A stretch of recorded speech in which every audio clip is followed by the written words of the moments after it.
हर साल की तरह छगन के गांव में इस बार भी मेला लगा था, जिसका उसे बेसब्री से इंतजार था। सज धज कर छोटी सी जेब में 20 पैसे रखकर माँ से बोला, थोड़ी देर में आ जाऊंगा। मेला पहुंचते ही उसकी आंखें चमक उठी। कहीं लड्डू बिक रहे थे, कहीं भूत बंगला बना था, तो कहीं बंदर बंदरिया का खेल चल रहा था। मेला अपने पूरे शोर सबर पर था। ढोल बज रहे थे, झूले झूम रहे थे। वहीं पर खिलौनों से सजी एक दुकान लगी थी। दुकान पर रखे खिलौनों पर छगन की नजर पड़ी। खिलौनों को देखने के लिए वह वहां गया।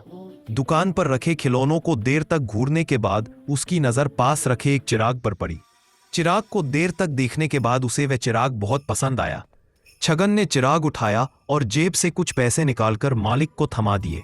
सारा मेला देखने के बाद चिराग लिए वह घर पहुंचा। घर पहुंचकर मेले से लाए चिराग के साथ वह खेलने लगा।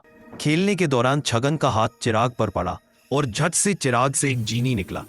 जीनी के निकलते ही छगन सहम गया और निकलते ही जीनी ने छगन से कुछ काम मांगा। छगन ने खुश होकर जीनी को बाग से सब्जियां और फूल तोड़ने के लिए कह दिया। इस तरह छगन ने अपने सारे काम जीनी से करवाना शुरू कर दिया और धीरे धीरे उसका लालच बढ़ने लगा। वो जीनी से ढेर सारे चॉकलेट और खिलौने मंगवाने लगा। साथ ही जीनी से कहकर अपने दोस्तों और गांव के लोगों को परेशान करने लगा। इसी तरह कई दिन बीतते गए और लोगों की परेशानियां आसमान चढ़ने लगी। लोग छगन से बहुत परेशान हो चुके थे। परेशानियों से जूझ रहे सभी लोग शिकायत लेकर छगन के पिता के पास पहुंचे और छगन की सारी शरारतों के बारे में बताया। हाल जानकर पिता ने छगन को पास बुलाकर डांट लगाई और शैतानियों को बंद करने के लिए कहा। बेबस छगन ने जीनी से अपने सारे काम करवाने बंद कर दिए। काम न मिलने की वजह से जीनी छगन को बहुत परेशान करने लगा और कहने लगा कि अगर तुम मुझे कुछ काम नहीं दोगे तो मैं तुम्हें खा जाऊंगा। छगन इस बात से बहुत डर गया।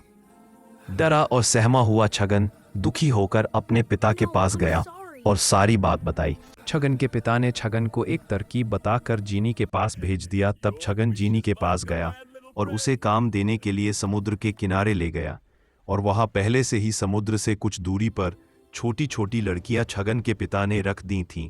समुद्र तट तक पहुंचकर छगन ने जीनी को किनारे रखी लकड़ियों को पानी की लहरों के पास ही रखने को कहा। जीनी ने ऐसा करना शुरू कर दिया, पर लकड़ियों को रखते ही वे लहरों के साथ दूर चली जाती और जीनी यह काम लगातार करते रहा।